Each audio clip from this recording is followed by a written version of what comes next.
welcomes you to today's webinar, What Every Nonprofit Needs to Guard Against, and that would be fraud. So before we begin, I have a few housekeeping items to go over with you. This webinar does provide CPE credits in detection and reporting of fraud in California to registered participants who respond to at least 70% of our polling questions and spend at least 50 minutes with us. We do encourage you to ask questions, and so you will see in front of you a webinar pane on your screen. If you click on the red arrow, that will maximize this pane or bring it back so that you can input your questions and submit them to us. And feel free to do that throughout the webinar, but our presenters will respond to your questions at the end of our presentation as time allows. Next, I want to make sure that you all have proper sound quality. So if you are listening through a telephone, please click on the Use Telephone setting as indicated by the blue circle on your screen. And if you are listening through a computer, then click on the Use Mic and Speakers that red arrow is pointing to. It's circled in red. If you don't have the correct setting, you may hear an echo sound.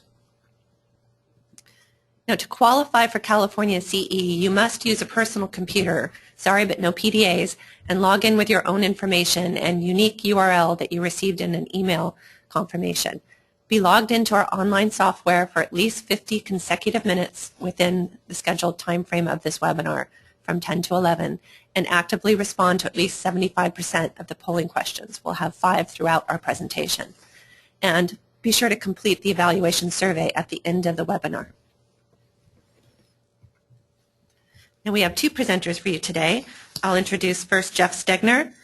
Jeff has nearly 25 years experience in public accounting, the last 15 of which have been focused on litigation support services.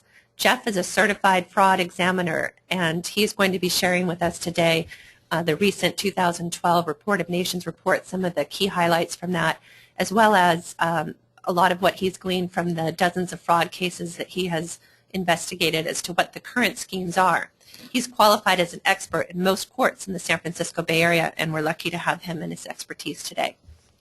Our next presenter is Paul O'Grady. Paul is the partner in charge of Armanino McKenna's nonprofit practice, and he is going to share with us his expertise as well and what he has seen working with our clients in terms of fraud schemes, and recommend some of what we feel are some of the best controls that could be in place, as well as share some of what he's learned in overseeing the provision of assurance, taxation, and consulting services to the nonprofit sector. Paul is a member of the AICPA and the California Society of CPAs, and has extensive for-profit experience as well, and serves on the Accounting Standards Technical Committee at our firm. Now I'll turn it over to Jeff to cover our learning objectives for today. Thank you very much, Krista, and thank you all for joining us this morning. This morning we're going to be covering the results of the most recent report to Nations on fraud put out by the Association of Certified Fraud Examiners. It's been published every other year since 1996. These fraud statistics are captured through insurance, court, and police records and compiled into this report, as well as submissions by certified fraud examiners over the last couple years. They're asked to send their biggest cases in that were documented and verified. And the results of these surveys are always sobering. We're going to cover the most common types of frauds perpetrated on both for and not-for-profit entities, even though we'll see the average losses from these schemes pales in comparison to financial statement fraud. I'm going to explain the differences in a little bit. Most importantly, in my opinion, we're going to go over some amazingly simple techniques organizations should and can do to prevent fraud. You either find out you're already doing these tasks, great job, or as I'll call it, you have an oh shoot moment where you'll think, wait a minute, we're not doing that.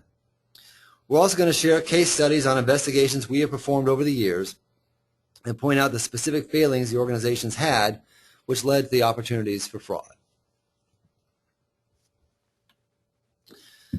So we'll be covering the main types of fraud perpetrated against companies and organizations. We'll define organizational fraud and list and give examples of each type of fraud that exists. We also summarize what we believe are the most interesting findings of the 2012 report as they apply to nonprofit organizations. The 2012 report can be downloaded from our website, or if you'd like us to email you a copy directly, simply send us an email and we'll be glad to do so. Our emails will be posted at the end of this webinar, and the slide deck will be available to you at the completion. As I said, this report has been issued every other year since 1996, and this version is made up of about 1,400 cases reported by CFEs just like me. We'll be covering the various methods in which frauds are discovered and a breakdown that indicates which methods are most effective. We'll cover the types of businesses that are most often targeted and why. We've included a list of employee red flags, we'll call them, that could be warning signs for potential fraud. Some of the most useful sections, as I said, are the simple and some not so simple techniques and methods that should be employed to prevent fraud. And in the last couple slides here, we have a checklist that each organization